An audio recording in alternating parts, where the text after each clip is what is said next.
이제 하나님 말씀 우리 함께 나누겠습니다. 주님의 말씀입니다. 경청하십시오. 온유한 자나 복이 있나니 그들이 땅을 기업으로 받을 것이며. 아멘.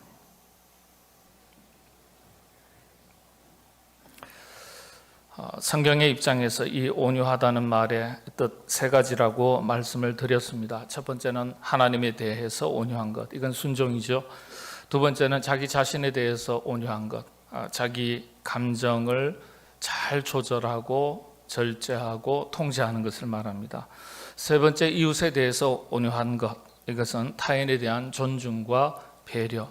모든 사랑은, 이웃 사랑의 기초는 타인에 대한 존중과 배려로부터 시작이 됩니다.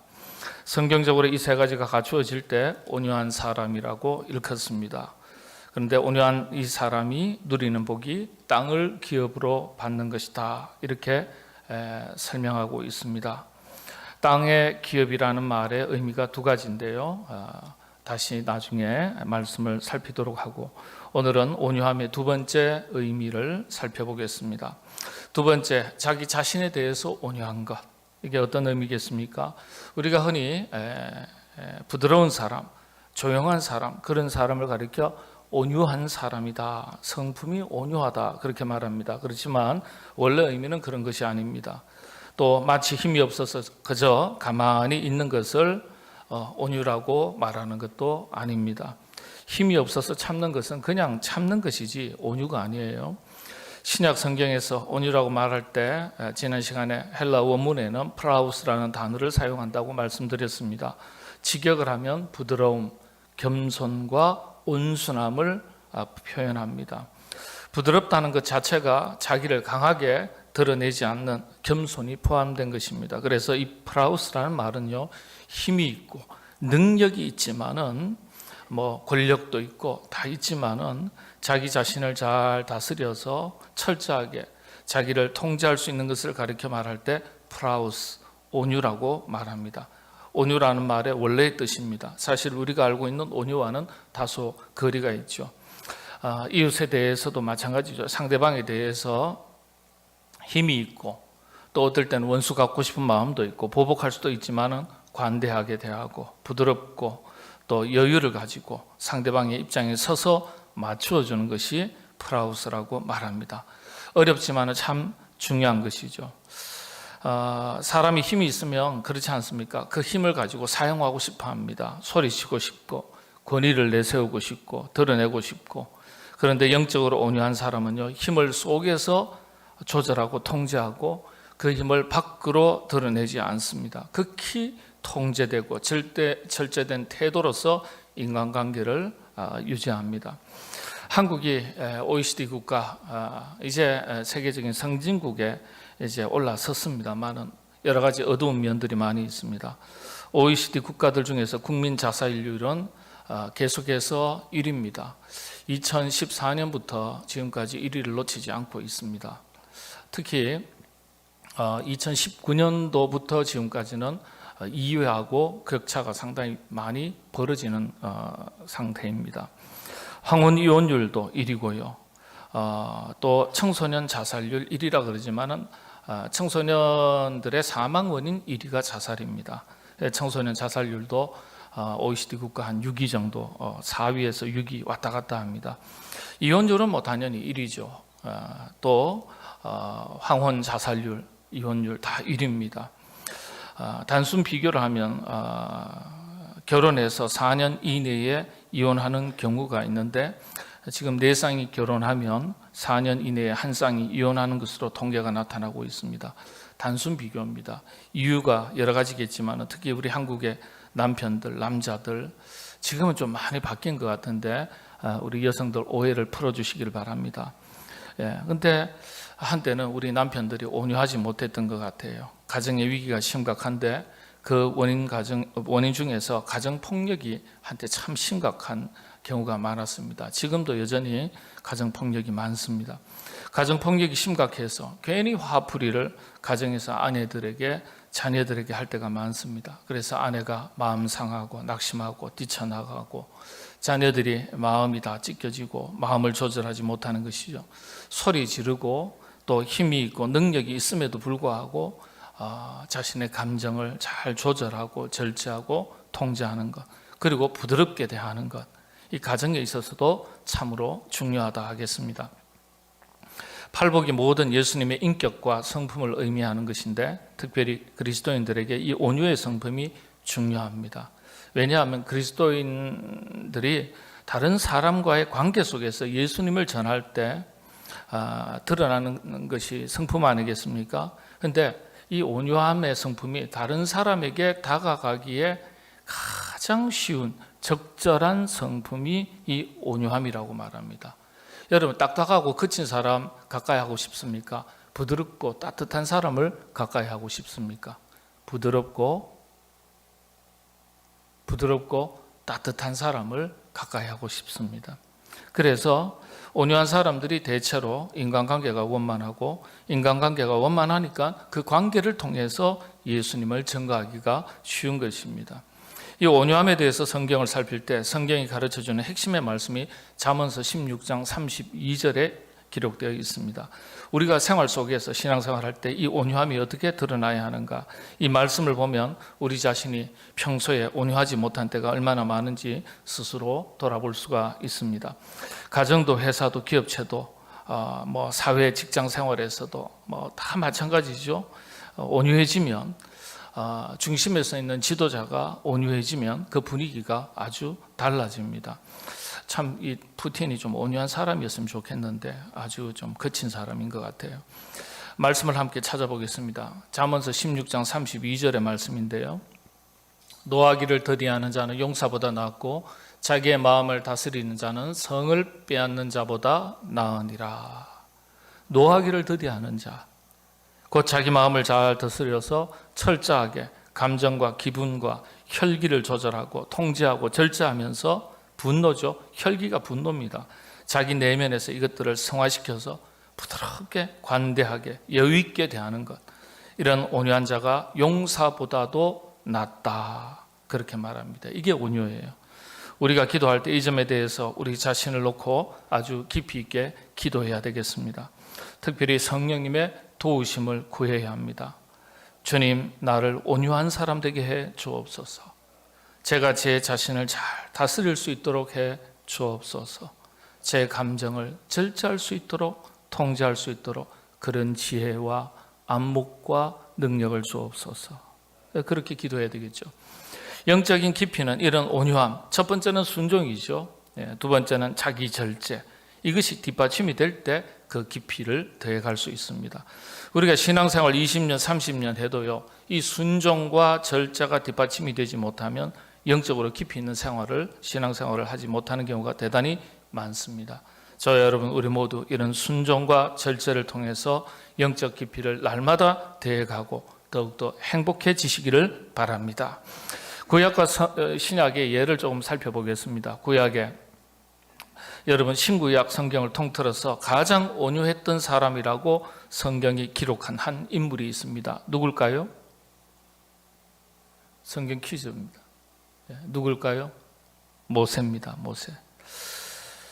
민수기 12장 3절에 모세를 이렇게 표현하고 있습니다. 이 사람 모세는 온유함이 지면의 모든 사람보다 더하더라. 온유함이. 모세가 여러분 위대했던 것은 그가 가졌던 카리스마, 왕자의 숲을 통한 어떤 자질들, 자신의 내면에서 완벽하리만큼 어떤 여러 가지 요소들이 다 있었지만은 자기 감정을 잘 조절하고 통제할 수 있었기 때문이었습니다. 그래서 지도자로 쓰임을 받을 수 있었습니다. 그런데 이 모세가 40세 되기 전까지는 전혀 온유하지 못한 사람이었습니다. 40세 때까지는요. 혈기가 넘쳐서 그 혈기 때문에 살인하고 쫓기는 신세로 밀려나게 됩니다. 하나님께서 볼 때 온유하지 못했기 때문에 그 모세가요, 똑똑하고 패기가 있고 지혜도 있고 지식도 있고 능력도 있지만은 사용하실 수가 없었던 것입니다. 그래서 40세 이후에 또 40년 동안 이 온유함을 기르도록 하시기 위해서 광야 생활을 거치게 하십니다.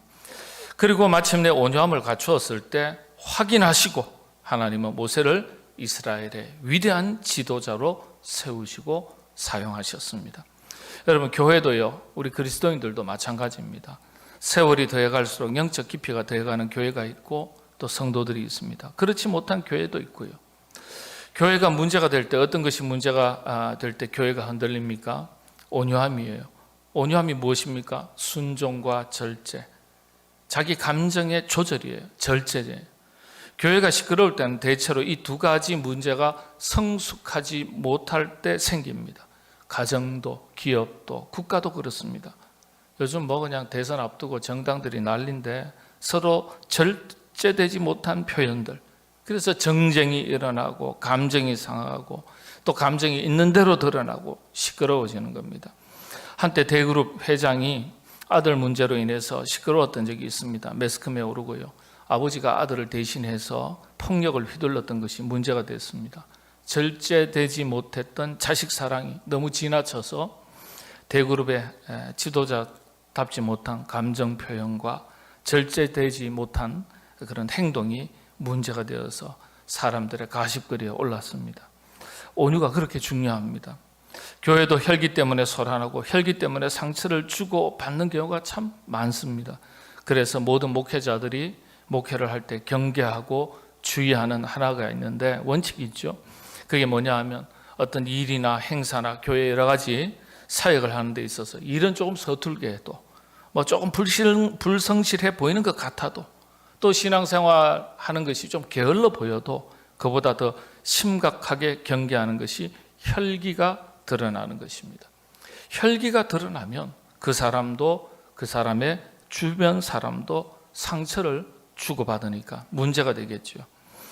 그런데 문제는 혈기가 앞서면 그때부터 하나님으로부터 멀어지게 되는 것을 성경이 가르쳐주고 있습니다. 또 우리 신약의 이야기로 한번 넘어가면 구약에는 12지파, 신약에 12제자가 있지 않습니까? 구약에 12지파가 있다면 신약에는 12제자가 있습니다. 12지파는 모든 민족을 대표하는 격이고 12제자는 모든 종류의 사람을 대표하는 격입니다. 사람을 대표하는 거죠. 구약을 먼저 한번 보면 구약의 12지파를 이루는 그 조상들 중에 제일 혈기가 많았던 두 지파가 있습니다. 어느 지파일까요? 여기 성경 퀴즈인데 앞으로 성경 퀴즈 자주 하도록 하겠습니다. 시므온 지파와 레위 지파입니다. 막내 여동생이 잘 아시는 대로 디나가 이방 족속에게 급탈을 당했을 때 칼을 잡고 가장 먼저 앞장섰던 두 아들이 시므온과 레위였습니다. 멋진 오빠 같고 멋진 아들 같고 옳은 일을 한 것 같지만은 그 일로 야곱 가문이 몰살당할 위험에 빠지게 됩니다. 창세기 34장에 그 내용이 잘 나와 있습니다. 제3일에 아직 그들이 아파할 때에 야곱의 두 아들 디나의 오라버니 시므온과 레위가 각기 칼을 가지고 가서 다 죽여요. 이방 성읍을 찾아가서 다 죽이고요. 노략하고요. 그러니까 그냥 원수를 갚는 거예요. 자, 원수 갚는 것까지는 좋았는데 동생을 범한 사람만 처벌했더라면 싸움이 확전이 되지 않았을 텐데 혈기 때문에 여기에서 멈추지 않고 똑같이가 아니에요. 원수를 더 갚습니다. 그게 26절부터 29절까지가 나옵니다. 칼로 하몰과 그의 아들 세겜을 죽이고 그랬죠. 그 다음에 보면은요, 28절에 보면 어떻게 됩니까? 양과 소와 나귀와 그 성읍에 있는 것과 들에 있는 것과 그리고 29절에 보면 그들의 모든 재물을 다 빼앗고 그들의 자녀와 그들의 아내들을 사로잡고 집 속의 물건까지 다 강탈해 가지고 온 거예요. 노략했다. 그러니까 원수 갚는 정도가요, 지나친 거예요. 이 때문에 싸움이 더 확대됩니다. 큰일 난 거예요. 야곱이 큰 위기와 근심 때문에 두 아들 시므온과 레위에게 말합니다. 탄식하는 거예요. 그게 30절에 나옵니다. 야곱이 시므온과 레위에게 이르되 너희가 내게 화를 끼쳐 그랬습니다. 너희가 내게 화를 끼쳤다. 그래서 나와 내 집이 멸망하리라. 멸망하게 됐다 이 말이에요. 우리 집안이 몰살당하게 생겼다. 어떻게 하면 좋겠냐? 탄식을 합니다. 이런 아버지의 탄식 앞에 두 아들이 대답하기를 뭐라고 대답하냐 하면, 아버지, 우리 동생 디나를 겁탈한 그놈들 그러면 봐주면 되겠습니까? 똑같이 대우하면 되겠습니까? 원수를 더 갚아야죠. 그렇게 얘기합니다. 당장 듣기에는 아들의 말이 맞는 것 같지만 성경은 이 사건을 통해서 우리들에게 어떤 교훈을 줍니까? 옳은 일이든지 그런 일이든지 어떤 경우에라도 혈기를 앞세우고 드러내는 것이 바람직하지 않다는 것을 가르쳐 주는 것입니다. 두 아들의 의분 마땅하죠. 화가 난 거죠. 그건 당연한 거예요. 그런데 그 의분이 잘못됐다는 게 아니에요. 그러나 그 당시에도 모세 율법이 있었고 고대 근동 지방에는요 모세 율법에 준하는 다들 비슷한 율법들이 다 있어서 서로 싸움이나 전쟁이 확대되지 않도록 협상, 협의를 할 수가 있었습니다. 그게 안 되면 전쟁을 하는 거겠죠. 그런데 이 두 아들은요 그런 법적인 절차가 있음에도 불구하고 그 법 절차를 따르지 않고 혈기를 앞세우고 먼저 살인하게 됩니다. 법보다 주먹이 가깝다는 말이 있지 않습니까? 법보다 주먹을 앞세운 거예요.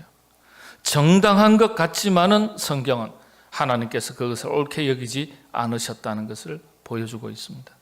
성경이 이런 이야기를 기록했다는 것 자체가 하나님께서 옳게 여기지 않으신 것을 보여주는 거예요. 그래서 아버지 야곱이 두 아들에게 마지막 유언을 할 때 이렇게 이야기합니다. 혈기가 많은 사람들이 정말 가슴에 깊이 새겨둘 말씀입니다. 자기 감정을 잘 조절하고 통제하고 절제하지 못하는 사람들이 정말 가슴 떨리는 마음으로 받아야 할 말씀입니다. 창세기 49장 5절에서 7절의 말씀이죠. 시므온과 레위는 형제요. 참 그 다음 말이 가슴 아픈 말입니다. 그들의 칼은 폭력의 도구로다. 폭력의 도구로다. 예. 나중에 7절에 가면 어떻게 됩니까? 그 노여움이 혹독하니 저주를 받을 것이요. 저주를 받을 것이요. 누가 저주를 받는다고? 시몬과 레위 지파가. 분기가 맹렬하니 저주를 받을 것이라. 내가 그들을 야곱 중에서 나누며 이스라엘 중에서 흩으리로다. 흩으리로다. 무서운 말씀이에요, 사실은요. 예. 여러분, 우리가 이런 걸 보고서 참, 하하, 내가 혈기 부리면 안 되고 참 부드러운 온유한 사람으로 살아야 되겠다. 그렇게 다짐하시게 되기를 바랍니다. 예. 원래 부드러운 분들이 뭐 그냥 말씀도 부드럽게 하시니까. 자, 다음에 신약에 한번 보겠습니다. 신약에서 12제자 중에 혈기가 아주 많은 사람이 있습니다. 누굴까요?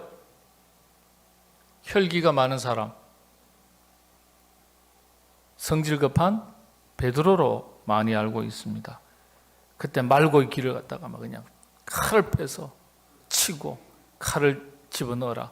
칼로 일어서는 자 칼로 망한다. 주님께서 책망하셨잖아요. 그래서 성질 급한 베드로라고 알고 있지만은 아닙니다. 사실은 야고보와 요한입니다. 야고보와 요한. 야고보와 요한을 가리켜 어떻게 이야기합니까? 마가복음서 3장 17절에 이렇게 이야기합니다. 또 세베대의 아들 야고보와 야고보의 형제 요한이니 이 둘에게는 보아느게 곧 우레의 아들이란 이름을 더하셨으며. 우레의 아들, 야 목소리가 크구나, 울림통이 좋구나. 아니요, 그렇지 않습니다. 원래 보아느게는 해석하기가 굉장히 어려운 헬라어 원어입니다. 그래서 아직까지도 원어의 뜻을 정확하게 찾지를 못하고 있습니다. 다만 우레의 아들이라는 이 우레, 천둥 소리를 말하는 것으로 우리는 아는데 맞는 말씀입니다만은 우레 헬라어로 브론테라고 하는데 으르렁거리다, 사자가 울 때 포효하다 그런 뜻입니다. 근데 이 브론테라는 말이 혈기를 나타내는 단어입니다. 목소리가 크다는 뜻보다는 우리식으로 말하면 미스터 핏대라는 뜻이에요. 미스터 핏대. 핏대 잘 세우는 분 계십니까?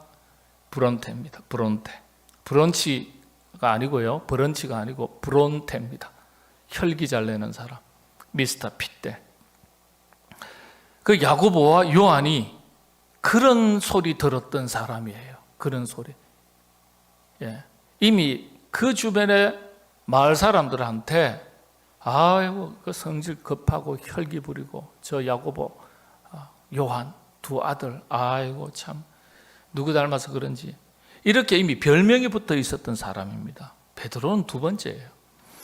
그런데 아이러니컬하게도 이런 미스터 핏대 야고보와 요한 그리고 성질 급한 베드로가 12 제자 중에 예수님의 최측근 3인방으로 알려져 있습니다. 12 제자를 다시 4급으로 나눕니다. 3명씩, 3명씩, 3명씩. 예수님께서 제자들 데리고 다니실 때 대체로 3명씩 데리고 다니십니다. 여러분들 다 12명 데리고 다니는 거 아닙니다. 그런데 복음서에 보면은 제일 많이 가까이 데리고 다니시면서 등장하는 인물들이 바로 베드로, 야고보, 요한입니다. 아니 사람들한테 인심 잃을 것 같은데요. 참 옆에 있는 분이 야, 참 좋다. 제자 될 만한 사람이다. 이렇게 데리고 다니셔야 되는데 왜 하필이면 성질 급한 베드로, 아주 혈기 부리는 야고보, 요한 이런 사람들을 최측근으로 데리고 다니셨을까요? 왜 그랬을까요? 궁금하지 않으세요? 제가 답을 드릴까요? 성경에는 없지만 내버려 두면 사고 칠 것 같으니까. 그러니까 단속하시기 위해서 늘 끼고 다니신 거예요. 나머지 온유한 사람은 내버려둬도 괜찮아요. 이렇게 사고 치는 사람은 끼고 다녀야 돼요. 세상 흔히 하는 말로 단돌이 해야 되는 거예요. 단속해야 되는 거예요. 나중에 예수님한테 가시거든 물어보세요. 언젠가는 가면 참 성경 읽다가 궁금한 점 많을 텐데 예수님한테 물어보고 싶은 것들 참 많습니다. 자, 그래서 이 혈기가 왕성했던 제자들이 그런데 야고보와 요한이요 참 성령님 안에서 녹아지고 다듬어져서 위대한 사도로 쓰임받게 됩니다. 예수님 만나지 못했더라면 자신의 성질대로 한평생 살다가 죽었을 사람들입니다. 예수님 만나고 성령님 만나서 그 성품이 전 인격이 변한 거예요.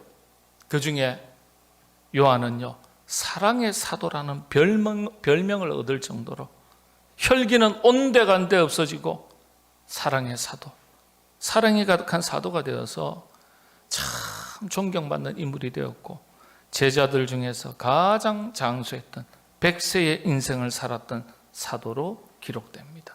참 사랑의 사도. 예. 요한 1서, 2서, 3서 쭉 읽어보면요 참 그 사도 요한이 썼던 그 글이요 참 사랑의 사도라는 게 곳곳에 묻어납니다. 말씀을 마무리합니다. 개인도 마찬가지고 공동체도 마찬가지입니다. 국가도 마찬가지. 혈기가 드러나는 벼랑 끝이 전쟁이에요. 죽고 죽이는 거예요. 분쟁이고 다툼이고 전쟁이죠. 교회도 혈기가 가득한 교회가 되면 하나님으로부터 멀어지게 되고 하나님께서 더 이상 사용하실 수 없는 교회가 됩니다. 그리스도인은 우리 자신도 마찬가지예요. 초대교회들 가운데서 다툼과 분쟁이 많았던 교회에 대해서 하나님께서 아주 책망하시고 더는 사용하시지 않는 경우를 찾아볼 수 있습니다. 세상에서 쓰임받는 것은요 다 능력 따라서 쓰임받지만은 하나님 손에서 쓰임받는 것은 다듬어진 성품과 인격이 뒷받침될 때 쓰임받을 수 있습니다. 믿음이 기준이라고 말하지만은 그 믿음이 성숙한 성품과 인격을 갖추지 못하면 하나님께서 쓰실 수 없는 믿음이 되는 것입니다. 자기 구원은 이루겠죠. 믿음이 있으니까. 그러나 하나님의 일꾼으로서 쓰임받기에는 부족한 거예요. 그래서 하나님은 성숙한 성품과 인격, 특별히 온유함의 성품을 기르도록 하시기 위해서 우리를 연단시키시는 겁니다. 저와 여러분, 우리 모두 우리 자신의 감정을 잘 다스리고 지혜롭게 잘 조절하고 절제할 줄 아는 그 온유한 사람이 되어서, 그래서 우리가 우리의 가정에서도 행복하고 우리 교회에서도 행복하고 우리가 일상의 삶 속에서 이웃들과 함께 지낼 때도 참 좋은 관계 속에서 나도 행복하고 남도 행복하게 만들 줄 아는 그러한 온유한 하나님의 백성들 다 되시기를 바랍니다. 기도하겠습니다. 하나님, 온유함의 성품과 인격을 잘 갖추어서 우리 자신도 행복하고 우리가 속한 가정, 교회, 공동체, 이웃과도 참 행복하게 그렇게 지낼 줄 아는 거룩한 하나님의 백성, 참 능력 있는 하나님의 백성, 행복한 신앙생활하는 하나님의 백성 다 되게 하여 주시옵소서. 예수님의 이름으로 기도하옵나이다. 아멘.